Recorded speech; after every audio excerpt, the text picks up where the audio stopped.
Célébration de la GIF, où en est-on avec l'égalité des sexes? La GIF, c'est pour le vendredi prochain, 8 mars 2019. Alors, origine, on va commencer par très rapidement parler de l'origine de la Journée internationale de la femme.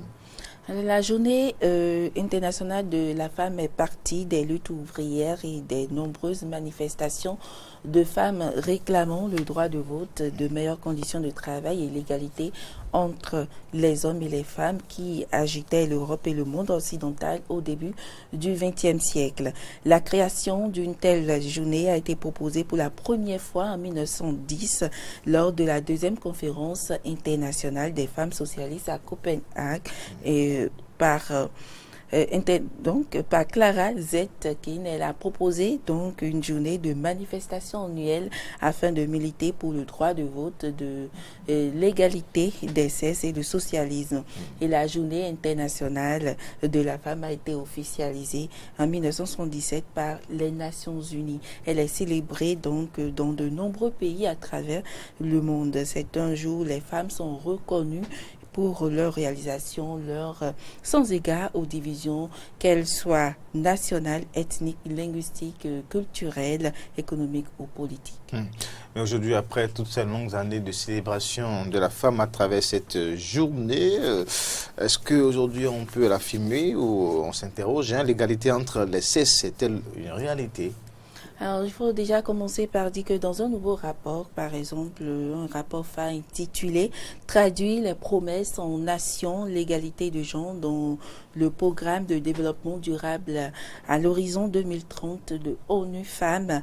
ONU Femmes montre combien la discrimination entre les femmes et les filles est encore omniprésente partout dans le monde et dans de nombreux domaines. Les progrès restent lents pour atteindre les objectifs de développement durable d'ici 2030.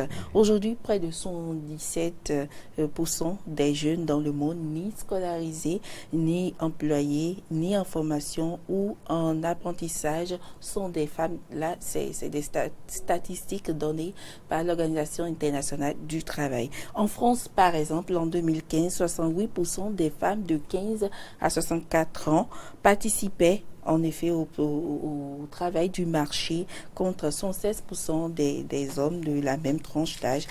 Au Sénégal, grâce à la loi sur la parité votée en 2010, ce pays s'est trouvé depuis 2012 avec 64 femmes sur 150 députés à l'Assemblée nationale, soit 42,7%. On peut donc noter là une évolution. Au Bénin, c'est la législation plutôt qui a évolué en matière d'égalité. La Constitution du 11 décembre 1990 a énoncé le principe d'égalité entre les femmes et les hommes. Le Code du travail et les autres textes de loi relatifs donc au statut des agents de l'État ont mis fin aux discriminations relatives à l'accès des femmes au travail, et le Code des personnes et de la famille a réaffirmé à travers diverses dispositions la femme comme personne humaine dotée de la pleine capacité au même titre que l'homme.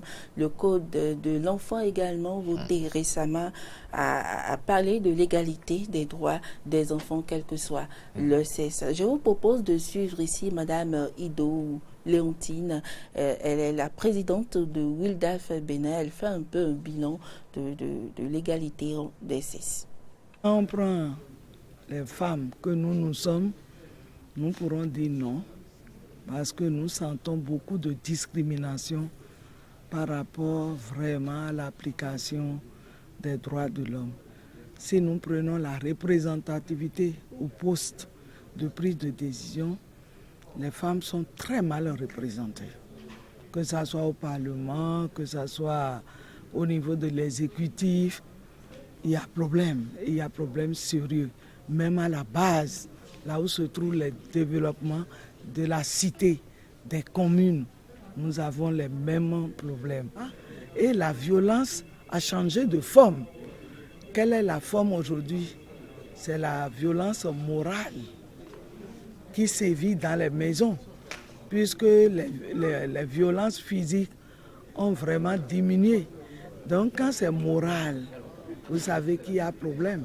Je demanderai à tout le monde, surtout aux juristes,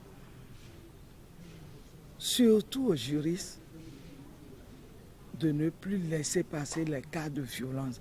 Je les félicite parce que cette année seulement, jusqu'à fin novembre, il y a eu plus de 418 cas par là, traités par notre juridiction avec des sanctions exemplaires. Je leur demande de continuer. C'est-à-dire qu'il n'y aura plus de règlement à l'amiable, puisque nous avons la loi. Alors, Rassia Djordji. Je voudrais juste rectifier quelque chose. Madame Léontine Ido est la présidente de RIC Fonga. Voilà. Merci beaucoup. On aura donc le temps de revenir sur tous ces aspects liés à la femme lors de la célébration de la journée. Le 8 mars prochain, vous aurez des plateaux spéciaux par rapport à la GIF avec Carole Olaye et Rassia Djordji. Prenez donc le rendez-vous dans la grille des programmes de DEN Télévision pour ce 8 mars 2019.